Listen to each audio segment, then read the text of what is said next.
Bem-vindo mais uma vez ao nosso Falando Nisso, hoje com a pergunta de Gustavo Vasconcelos, né? Que é uma pergunta sobre as diferenças, né, entre a psicanálise de Freud, de Sandor Ferenczi, de Melanie Klein e de Lacan. Simples assim, né? Em 4 minutos, 1 minuto para cada um desses teóricos que tem obras complexas, autônomas, independentes dentro da psicanálise. Mas vamos tentar, né?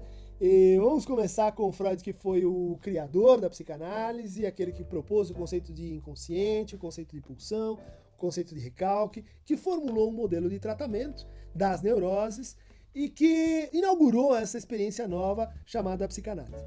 Ferenczi foi um dos seus principais discípulos, foi um húngaro, fez análise com Freud, que foi ministro da saúde da Hungria e que se preocupou com dois problemas muito interessantes. O primeiro diz respeito àquilo que ele chamava o processo simbólico de absorção do outro, da família, dos pais, da autoridade, e com isso ele introduziu na psicanálise esse conceito decisivo que é o conceito de introjeção, né? Que veio mais tarde a ser chamado de introjeção simbólica. O Ferenczi era um pensador muito original, muito criativo, e ele propôs inúmeras complementações à técnica da psicanálise. O Ferenczi se preocupou muito com essa percepção que ele tinha de que o psicanalista acabava sendo muito frio, muito metódico, agindo como um cirurgião e, de certa forma, retraumatizando o paciente em relação a essa relação que ele já tinha, então, com os adultos, com a língua dos adultos, que o tratavam com uma distância, com uma minoridade, que então o tratamento psicanalítico conseguia resolver uma série de sintomas, mas ele não tocava nessa disposição mais básica, né, de caráter, mais íntima da relacionalidade. Por isso ele então desenvolve a técnica ativa, em que então o psicanalista fala das suas experiências, fala dos seus sentimentos, a técnica da análise mútua, em que ele fala da sua própria análise para o paciente, em que, enfim, ele vai testando uma série de fórmulas para tentar resolver essa dificuldade assim da distância, da frieza e da hipocrisia, como ele chamava, que a psicanálise às vezes acaba reproduzindo na relação entre paciente e analisante. Melanie Klein fez análise com Ferenczi, né, que fez análise com Freud. E ela desenvolveu uma modalidade nova à época de psicanálise, baseada no brincar, né, na experiência lúdica, dizendo que a experiência lúdica das crianças ela equivale à associação livre dos adultos. Então a gente não precisa pensar uma psicanálise educativa, como argumentava Anna Freud, filha do Freud.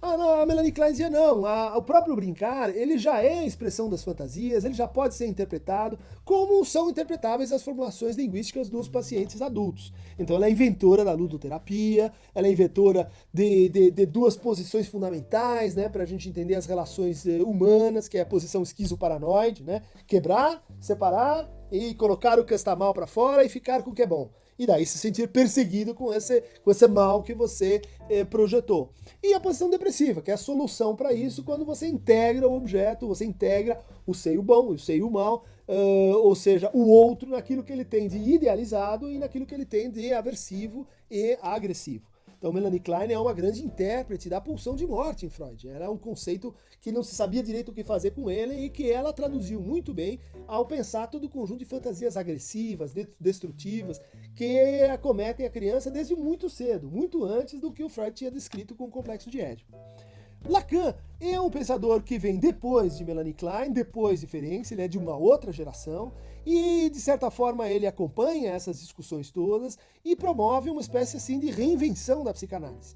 Ele pensa o inconsciente em termos de linguagem, ele pensa a relação em termos de dialética, ele pensa a psicanálise reintegrada ao universo da ciência, ele pensa um novo modelo de formação de psicanalistas, ele define a psicanálise como uma ética, enfim, ele cria tanta confusão que ele acaba assim expulso da Sociedade Internacional de Psicanálise. E aí passa então a fundar a sua própria escola, que sempre se declarou como freudiana, que sempre se declarou como psicanalítica, mas é a primeira cisão, é a primeira divisão em escala global, em escala mundial, que a psicanálise sofreu e que hoje representa um número expressivo de psicanalistas ao longo do mundo.